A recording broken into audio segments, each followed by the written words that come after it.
Mari kita bahas nilai dasar ASN berakhlak yang sangat penting di era perubahan ini, yaitu adaptif. Adaptif yaitu kemampuan seseorang atau organisasi untuk menyesuaikan diri terhadap perubahan lingkungan, berpikir kreatif, berinovasi, dan bertindak proaktif. Kita hidup di era VUCA, di mana kondisi ini menciptakan dunia yang sering disebut VUCA atau dalam bahasa sederhana, dunia yang serba cepat, tidak pasti, rumit, dan kabur. Untuk itu, ASN perlu menjawab VUCA lama dengan VUCA baru. Vision, Understanding, Clarity, dan Agility. Menjadi adaptif berarti kita mampu belajar dari pengalaman, berpikir kritis sekaligus kreatif, serta berani mengubah cara kerja agar lebih efektif. Kreativitas melahirkan ide baru, sedangkan inovasi menjadikan ide tersebut solusi nyata. ASN adaptif adalah mereka yang terus belajar, berpikir kritis, dan berani mencoba hal baru. ASN yang adaptif tidak takut gagal, karena kegagalan justru menjadi peluang untuk belajar dan memperbaiki diri. Fondasi organisasi adaptif yaitu ada landscape, learning, dan leadership. Nilai adaptif juga menjadi bagian dari learning organization dengan 5 disiplin utama yaitu personal mastery, shared vision, mental model, team learning, dan system thinking. Melalui disiplin ini, ASN mampu menjadi pembelajar sejati yang selalu siap menghadapi perubahan. Kali ini juga kita akan membahas salah satu nilai dasar ASN yang sangat penting dalam menghadapi tantangan birokrasi modern, yaitu kolaboratif. Kolaborasi adalah kemampuan untuk bekerja sama dengan berbagai pihak, berbagai tujuan, tanggung jawab, dan hasil demi tercapainya kepentingan bersama. Dalam konteks birokrasi, kolaborasi menjadi kunci untuk mengatasi masalah klasik yang sering muncul seperti ego sektoral dan fragmentasi antar instansi.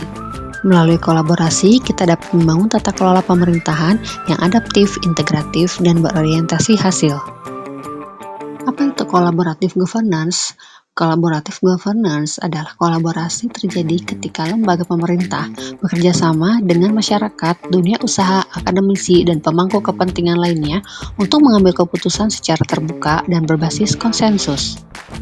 Proses kolaborasi tidak terjadi begitu saja. Ini dihasilkan oleh kepercayaan, face-to-face dialogue, komitmen to proses, pemahaman bersama, kelembagaan, serta pengembangan outcome antara desain proses transparansi yang salah satunya serta faktor mempengaruhi proses kepemimpinan kolaborasi. Ada beberapa poin yang dapat mempengaruhi kolaborasi antar lembaga pemerintah. Ada yang dapat menjadikannya berhasil, yaitu 1. Kepercayaan, 2. Pembagian kekuasaan, 3. Gaya kepemimpinan, 4. Strategi manajemen, 5. Formalisasi pada pencapaian kolaborasi yang efisien efektif antar entitas publik. Namun ada juga faktor-faktor yang mempengaruhi kegagalan kolaborasi antar lembaga pemerintah, yaitu ketidakjelasan batasan masalah karena perbedaan pemahaman dalam kesepakatan kolaborasi dan juga dasar hukum kolaborasi juga tidak jelas. Salah satu pendekatan penting dalam kolaborasi adalah whole of government, yaitu pendekatan penyelenggaraan pemerintahan lintas sektor dan lembaga untuk mencapai tujuan bersama melalui koordinasi. Dengan pendekatan ini, pemerintah dapat bekerja lebih efisien, mengurangi duplikasi pekerjaan, dan mempercepat pelayanan publik pada masyarakat. Inilah esensi dari birokrasi yang solid, dinamis, dan responsif terhadap kebutuhan publik. Tujuan dari pendekatan ini yaitu 1. Menghapus ego sektoral dan fragmentasi birokrasi, 2. Meningkatkan efisiensi, akuntabilitas, dan kualitas layanan publik, mewujudkan respon pemerintah yang terpadu dan berorientasi hasil.